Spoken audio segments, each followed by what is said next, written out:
Hello and welcome to Headliners, your first look at tomorrow's newspapers with three comedians. I'm called Stephen Allen. I'm joined by two people who will sing the national anthem for you, Cressida Wetton and Nick Dixon. Take it away.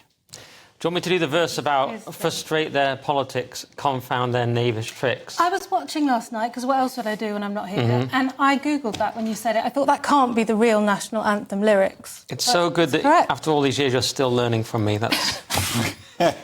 Still questioning whether you're telling the truth, actually. Yeah, double-checking. Yeah, trust but verify. I think that's... We've taken out all those verses to be politically correct, but I'm campaigning to bring them back. Long. I think we've taken them out because we haven't got that much spare time. I want a Mark Dolan campaign to bring this back.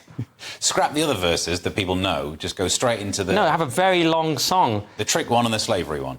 Cut the sport down and just have a really long song at the start. Actually, you know what? You're onto something there. Before we get all carried away, let's start by taking a look at tomorrow's front pages. The Sunday Telegraph goes with BBC has breached rules 1,500 times over Gaza war. The Mail on Sunday, warning over multiple tax raid by Reeves. Sunday Times, 721 children in rogue surgeon investigation. The Sunday Express, winter fuel storm is Labour's poll tax. The Sunday Mirror goes with Oasis tour to go global. And finally, Daily Star, oi, get your round in Pinocchio. And those were your front pages.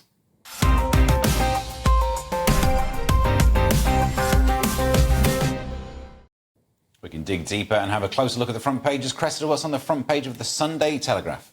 BBC has breached rules 1,500 times over Gaza war. What? This is a report by Josh Howitt. No, only kidding. Josh had nothing to do with it. It's a report by legal brain Trevor Asserson. It's very small print. And so he's been counting. And the BBC, it turns out they're not impartial. There's some bias in their reporting, according to this chap.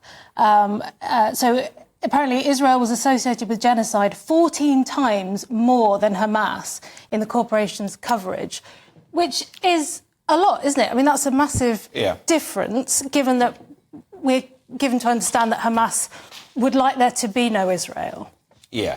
In all the categories that they looked at, there's a little bar chart if you look at the version online, and the only one where they were referring to Hamas more than Israel was when they were using the phrase crimes against humanity, which might be a board game thing. You never know. I've not read all. It's 9 million words they managed to go through, and it's a lot.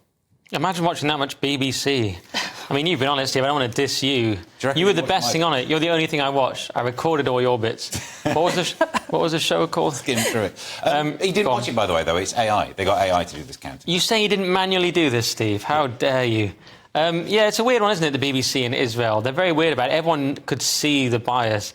It was just so obvious, and they wouldn't call Hamas a terror organisation and all that. It was all very strange. It's kind of the Achilles heel, because no one cares when they're not being fair about the gammons. No one cares about Brexit. You know, obviously some people care, but they're the lowest status people in society. But when it's on Israel, people still get obviously weird about it, because it's not weird, but they rightly go, this is a bit off, because it is really weird the way that BBC is a left-wing organisation, so it can't help itself. Yeah.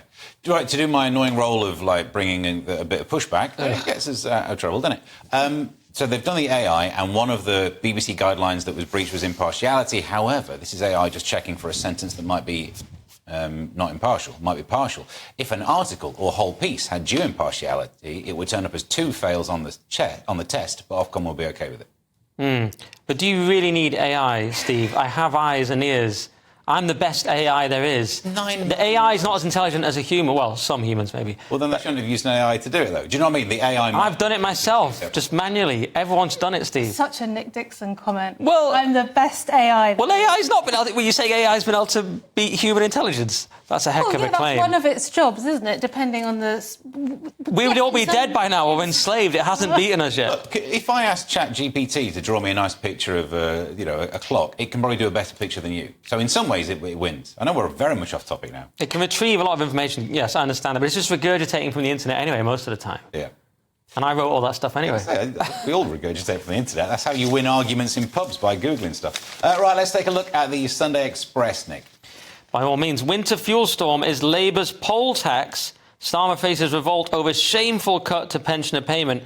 And this is a big problem for Starmer. I mean, he's doubling down, saying it was tough decisions. We said a big tough decision. And he's making the tough decision, but he can't adapt because he's Starmer, the dead-eyed shark, moving ever forward with his grim task. And he can't adapt. So, much like I said on the last story, when he's calling normal English people, or let's say English people who got carried away, far-right thugs, or maybe there were some far-right thugs. My point is, when he's attacking that side, no one really cares.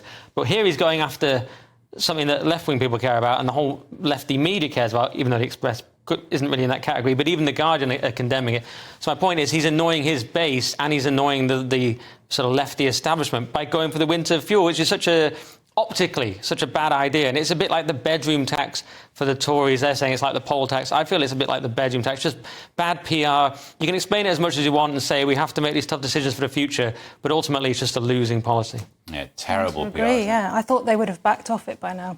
Do you know what? There's going to be a time when December, maybe January, there'll be a pensioner dies of cold. And that's going to be front page. It's going to do such damage to the government. The Express is sending out people to scour the country for that person. They're sending AI. Milk bottle. AI is checking for milk bottles piling up. And as soon as they find one, they're running with that story. Well, that's it. And also, Jeremy Corbyn's forming his party, isn't he? I mean, it's not yet, but he's. I don't think he's going to go for this. This Rebel is not. Alliance. Yes, exactly. All right, we can move on to The Observer. What's on their front page, Cressida? Tories' health reforms left UK open to Covid calamity. So Britain was hit far harder by the COVID-19 pandemic than other developed countries because the NHS seriously was weakened by the disaster. And fair enough. I mean, we're used to hearing these sort of, we didn't do it right kind of stories. But this is actually something it's a report that's been commissioned by Wes Streeting. So obviously he's just trying to show how bad the Tories were during the pandemic. But I sort of agree with this because what they're looking at is the fact that the health service was reduced more than other people. And it did feel like that at the time, didn't it? If you tried to get through to a GP, nobody was there. You'd be looking through the glass and there was nobody in the GP surgery. So I think this is quite interesting. A lot of it is blamed on the thing in 2012, this health and social care bill. That's the one that they pinpoint as being where all the rot set in. Yeah, well, it's perfect for Streeting, as you say. He wants to reform the NHS. He can blame it on the Tories. And there's probably a lot in it as well. I mean, the NHS was a disaster. The Tories were in. So you can blame austerity and then you can reform it, because otherwise it's hard to... It's not a most popular policy, but now the NHS is so bad that I think that is actually it's finally becoming a popular policy to reform the NHS. So he's got some hard data here that he can wave around in the House of Commons. Yeah. And there will be some pushback on bias. Not only is it commissioned by Wes Streeting, the author is a crossbench peer who used to be a Labour member. So yeah, there you go. Yeah, but still crossbench. Mention that loads now. Finally, we can go to the front cover of the Daily Star Sunday, Nick. So glad we got to this, Steve. It's Oi with 3 exclamation marks, actually. Get your round in, Pinocchio. And there's a sort of crudely rendered picture here of Pinocchio in a bar with some ordinary men. And the point is that they're just normal men. An extremely important study has revealed that blokes with large honkers, I don't know if you're allowed to stay at this stuff anymore, are most likely to duck around at the bar. That's just snout of order. I heard Mark Dolan say that earlier. I thought, Mark's made that up as a clever one. No, he's read it straight from the Star. Snout of order. I thought it was more Dolan, but that's pure Star. So this is probably Boffins, I imagine, have come up with this. Or a seagull, you never know. I wish we had the whole article. I'd love to know how they decided this is what happened. I mean, do you think it's causation or correlation? That's the big question on these studies, isn't it? Does the larger nose make you less likely to get around in?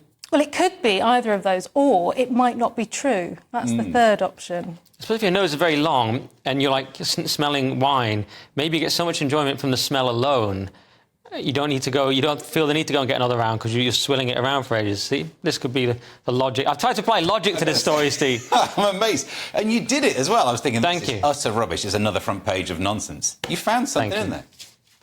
Even better than AI. Even better than AI. That's the front page is dealt with. In the next section, we're attacking pensioners and find out who says blame it on the Brexit next.